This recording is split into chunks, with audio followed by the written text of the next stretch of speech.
Oh no, I'm not fixing myself for you. Well, just stay tuned to find out what I was actually doing. Don't forget to comment, like, and subscribe.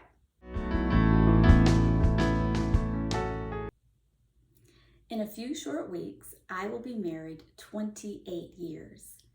My husband and I dated 6 years before marriage, so we have this 34-year relationship that is unbelievable to think about. 34 years.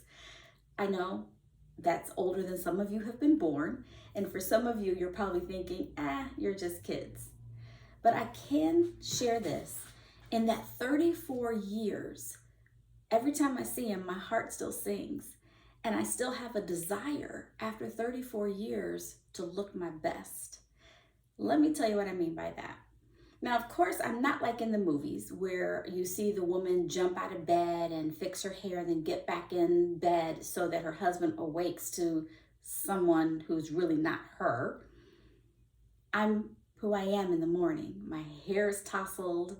My breath is not the most pleasant, but he still loves me anyway.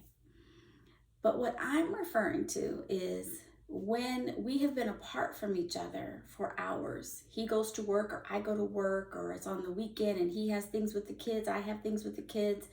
And every time I approach him, I'm fixing my hair. I'm like, okay, all right, is my face shiny? Do I have lip gloss on? And if I can be very transparent, I love when he looks at me after I have prepared myself to see him. When I thought about that in contrast to who God is, I was convicted. Because if I take care, now 34 years and this desire has not decreased.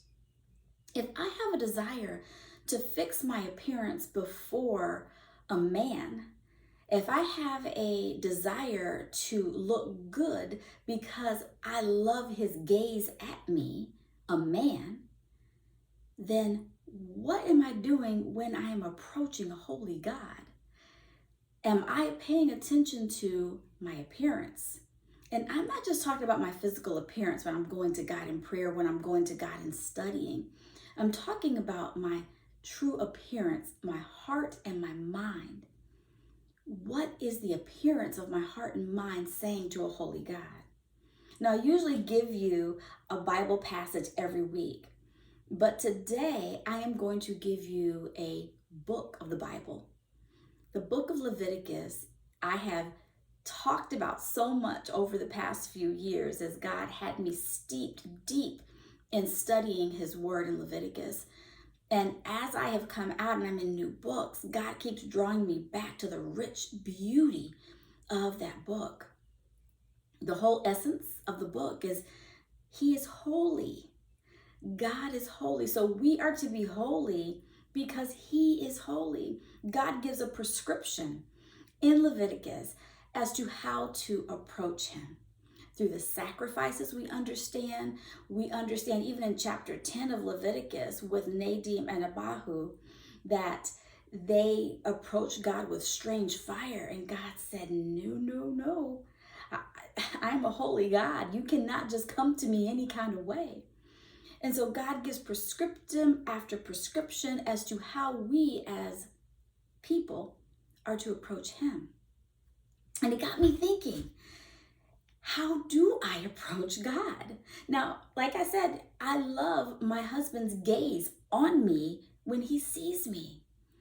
I want my Father in heaven to look upon me with favor as I approach him in the way he deserves to be approached.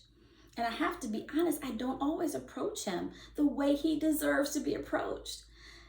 I have to ask myself, sometimes, do I bring that strange fire that is not appropriate, that is not what God would require of me approaching him?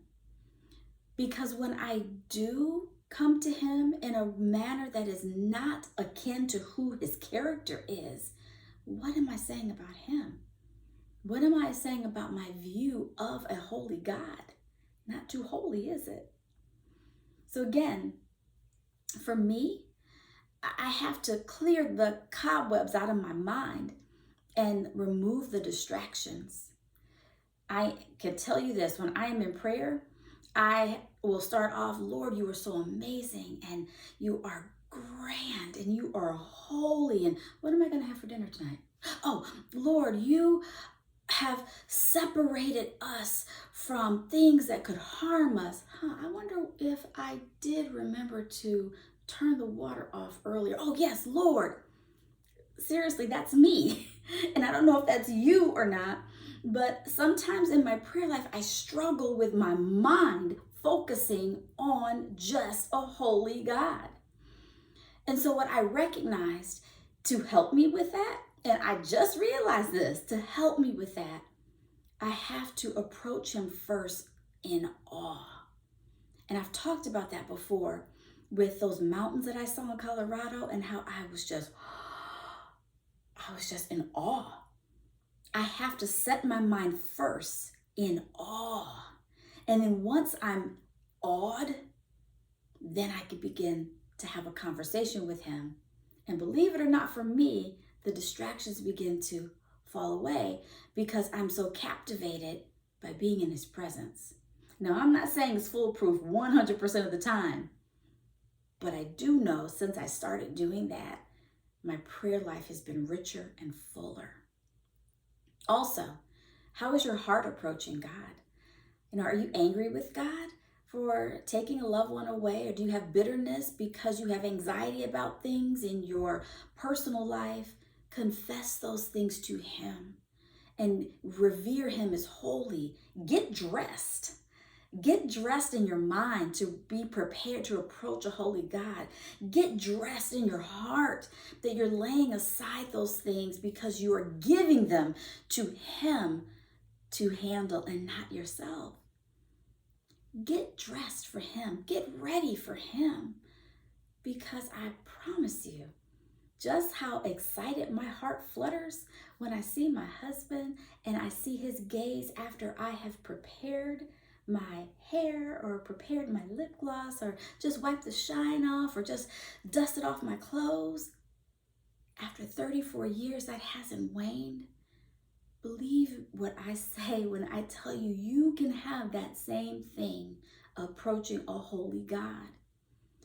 I was convicted because I never want to elevate my husband above my holy God.